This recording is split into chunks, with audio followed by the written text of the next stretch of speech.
இந்த காளையார் கோயிலுக்கு ஒரு ரதம் செய்யணும்னு நினைச்சாங்க.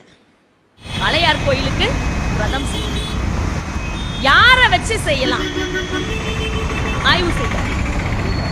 அப்ப அங்க இருக்கிறவர்கள் சொன்னாங்க, நல்ல மர வேலைப்பாடுகள் செய்ய தெரிஞ்சவர் நம்ம குப்பமுத்து ஆசாரி, அவரை கூப்பிட்டு செய்ய சொல்லலாம்.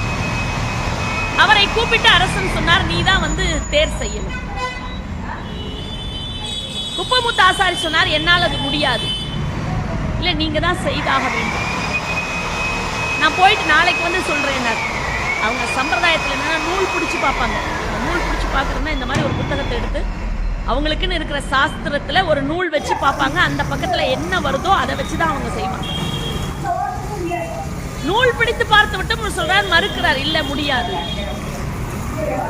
பெரிய மருதும் சின்ன மருதும் சொல்றாங்க, அதெல்லாம் முடியாது, நீங்க தேர் செஞ்சே ஆகணும். அப்ப உடனே குப்பமுத்து ஆசாரி கேட்கிறார், சரி நான் தேர் செய்வதற்கு தயாரா இருக்கேன், ஆனால் நான் கேட்கிற சன்மானத்தை நீங்கள் தருவீர்களா? எனக்கு என்ன சம்பளம் நான் கேட்கிறேனோ அதை தருவீங்களா?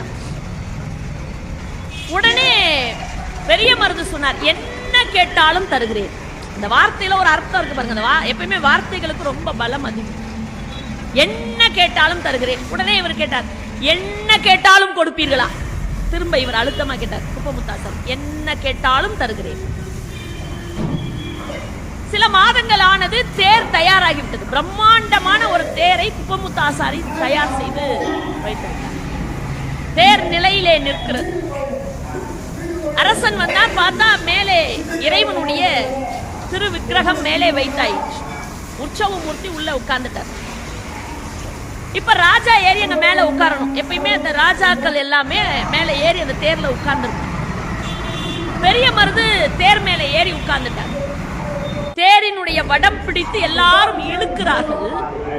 ஒரு இன்ச்சு கூட நகரல. எவ்வளவு நகரல? இன்ச்சு கூட நகரல. அத்தனை பேர் இழுத்தும் ஆயிரக்கணக்கானவர்கள் இழுக்கிறார்கள், தேர் நகரல. ஏன் தேர் நகரலன்னு யாருக்குமே புரியல. அப்பதான் ஒருத்தர் சொன்னார், இன்னும் குப்பமுத்து ஆசாரிக்கு சம்பளம் தரல. எப்படி சம்பளம் தரல?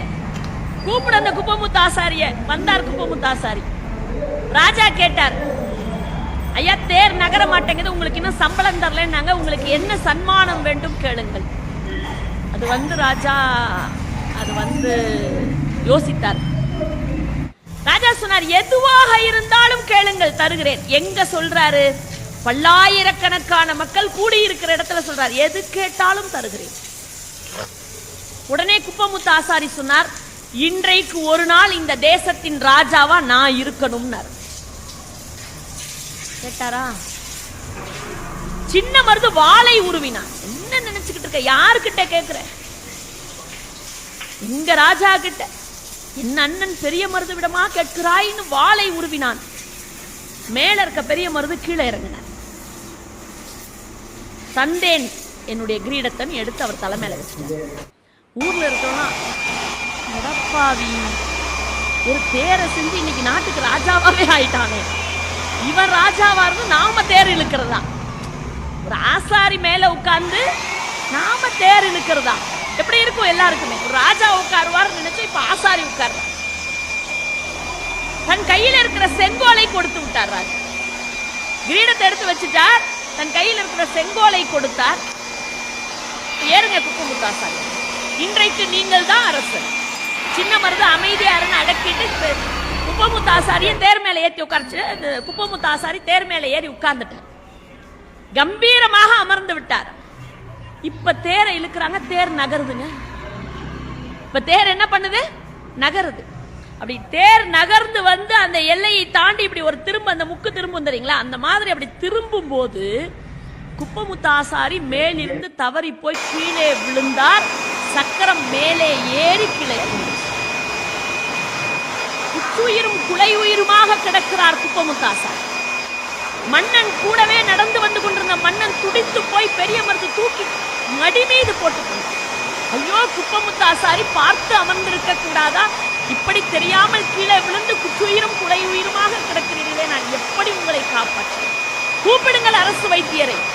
உடனே குப்பமுத்து ஆசாரியை காப்பாற்றியாக வேண்டும். இந்த கலையை நான் போற்றியாக வேண்டும். இந்த கலையை காப்பாற்றியாக வேண்டும். அரசன் துடிக்கிறார். குப்பமுத்து ஆசாரி ஒரு நிமிடம் அரசனுடைய கையை பிடித்துக் கொண்டு சொன்னான், வேண்டாம் அரசரே, வேண்டாம். இந்த தேர் செய்ய நான் மறுத்தேன் தெரியுமா? நீங்கள் ஒத்துக்கொள்ளவில்லை. நான் நூல் பிடித்து பார்த்தேன். அந்த நூலிலே இருந்தது, இந்த தேரை எந்த அரசன் செய்கிறானோ அந்த அரசன் இந்த தேர் வீதி உலா வருகிற அன்றைக்கு இறந்து போவான் என்று சாஸ்திரம் சொன்னது.